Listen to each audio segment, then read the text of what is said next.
I don't hold out much hope for Epping today. It's 2 o'clock, isn't it? 11:57 now.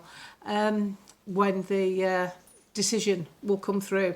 You see, if the people win against the government, that creates a massive problem for them. They've got to probably start emptying all the hotels because they'll follow suit.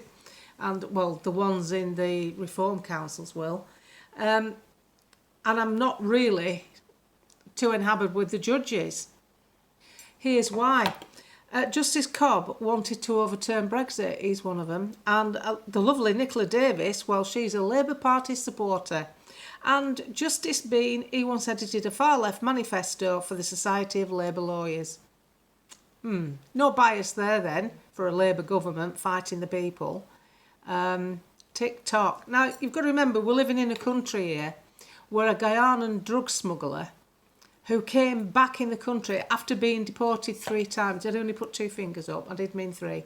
After being deported 3 times, has just come back in the country under a fake name and won his appeal to stay. What are we doing with this country? I mean, I believe in patriotism, and I think I'd like to see. I don't want to see people spray painting Union Jacks on roundabouts and other people's property. That's out of order. Spraying them on someone else's walls.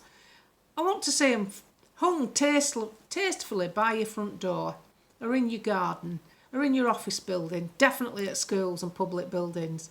I want to see it representing us with pride, like you see it when it's something royal, like changing, trooping of the colour. I want to see it done tastefully, not just like the way it's going. But it's good that JD Vance has noticed that we should push back just to be patriotic, because it's become a dirty word. You see, you've got parties like the Greens. I mean, well, you could be forgiven for thinking of them as the fascists. They're so regimented in how they want you to live and what they want you to do. I want the government to back off out of my life. But I do think we should have some sort of allegiance to the country. I think it would be good for young people to be brought up to understand that this is a country you live in, this is a country that's going to look after you, that's going to create a health service, that's going to create housing, that's going to create an environment that's safe. Well, forgot though, we're not, are we? But it would be nice to see some patriotism back in schools and have some sort of if you notice in schools in America, it's always an allegiance to the flag. I don't think they're in a lot better shape than us, to be honest. But I do think it would be nice to see that it doesn't matter where you're from or what your nationality is. If you're living here in this country comes first. One of the reasons I liked Austria so much, apart from the fact it's clean, there's hardly any crime in the rural areas. Nobody in our village had a burglar alarm. I went to a DIY shop looking for intruder lights and kept asking for intruder lights, in German. No, they don't have any.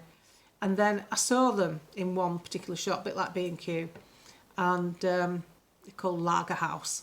And I said, oh yeah, you have them, but they were called Willkommenlampen, welcome lights, because people only put them out so that people coming to the house could see where they were going, because obviously you'd only be coming to the house if you were a nice person.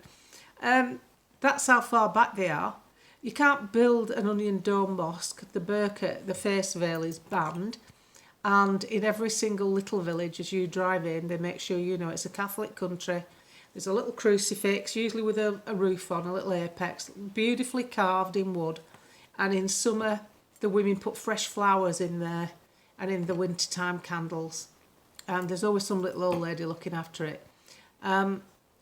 What's wrong with that? And they have church days, Kirchtags, whereby, like we used to have with maypoles and things, where they go around and they do like this cidery drink, and the kids are all dressed up in lederhosen and dendelklaat, the little dresses like Julie Andrews wore. And they have a pride in being Austrian. They love it. I love things that are Austrian. I've been going since I was a kid. And, I always think God created Austria for himself because it's like clean and pristine. And, the cattle, they're only in small groups. A herd would be 20 to 100. 100 be massive.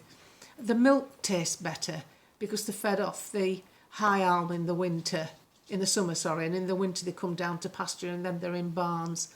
And it's like England was 60 years ago. pig farms. They'd never have more than about 10 pigs. And they've got mud baths. And they've always got like a pond thing. And everything's done so much nicer. I would have lived there, but I missed Lancashire. I missed going in Co-op and, going, hiya flower. I like that in my life. And I like folk that kind of understand what makes me tick and that I don't have to put an accent on or learn another language, which is not easy.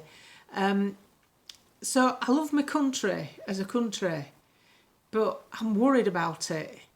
And I can see it going downhill. But the thing is, what they haven't anticipated, they've set off during lockdown and thought they had us by the gonads. They thought they'd got us to be obedient and obey. But too many people didn't take any notice of them, did they? I certainly didn't. I didn't join in. I didn't have it. And there's so many people like that now. And they're so sick of the taxes and the fines and the excuses. I mean, the parasites. We haven't got politicians running the country. We've got a host of locust-style parasites who are just gobbling up everything we create. And if you want to know why Zia Yusuf's in blooming reform, it's nothing to do with his religion. That's just social media bollocks to put you off reform because another person wants the crowd for his own party. You should have a look at what Ben said about UKIP in 2019 when he was interviewed for Business Insider. I think I've got a clip of it, hold on. This is Ben Habib in 2019. He said that he could not have joined the UK Independence Party, the other vehement pro-Brexit party standing in the European elections, as it has moved a long way right of centre and become a voice box for concerns about Islam. I'm half Pakistani by origin. I have lived in Britain since 1979 and have utter allegiance and patriotism to this country. But I am half Pakistani. My father lives in Pakistan and I have lots of Pakistani friends, he told Business Insider. That was in 2019. You can Google it, you can find it. So, and don't forget, he's never mentioned Tommy Robinson ever during all the time I've known him. Yet all of a sudden, Tommy Robinson's chocolate. Best thing since sliced bread to Ben. People are odd, aren't they? So I'll just look at everything and wonder where it's all heading. And I see that there's a lot of people out there, millions and millions, who will come out and vote because they've had enough of Starmer. They've just had enough of Starmer. And they won't vote for Tories. Nobody will vote for Tories. Even people that don't follow politics won't vote for Tories anymore. They don't know who Kemi is. So I do see that we've got an excellent chance, providing Cloth Ears in number 10, the robot, doesn't come up with some fake war that we have to fight to stop an election. That's what I think would be our biggest obstacle. Anyway, food for thought. But I just see 2029, and I think it may come before, according to Nigel Farage, he thinks it may come before because of the fiscal position that we're in as a country.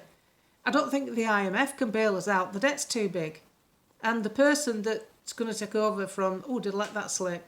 The lovely Lego head is even more communist in style than she is. Well, she's not communist, just can't do maths, can she?